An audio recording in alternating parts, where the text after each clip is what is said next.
Party സമ്മേളനങ്ങളൊക്കെ നടന്നുകൊണ്ടിരിക്കുകയാണല്ലോ. അപ്പോൾ branch സമ്മേളനം തുടങ്ങി, ലോക്കൽ സമ്മേളനം, അതുപോലെ ഏരിയ സമ്മേളനം മുതലായി ഇങ്ങോട്ട് ജില്ലാ സമ്മേളനങ്ങൾ നടന്നുകൊണ്ടിരിക്കുകയാണ്.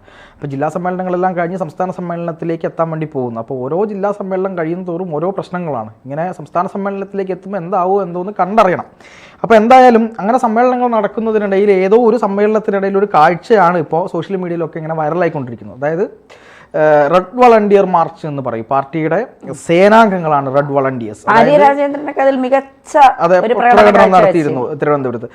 സത്യം പറയാലോ തന്നെയാ, ഞാൻ ഒരു റെഡ് വളണ്ടിയർ ആയിരുന്നു. റെഡ് വളണ്ടിയറായി പ്രവർത്തിച്ച മാർച്ച് ചെയ്ത, അതായത് കോഴിക്കോട് CPM-ന്റെ പാർട്ടി കോൺഗ്രസ് നടക്കുന്ന സമയത്ത് റെഡ് വളണ്ടിയറായിട്ട് ആദ്യമായിട്ട് റെഡ് വളണ്ടിയർ സംഗതി വരുന്നത് ആ സമയത്താണ്.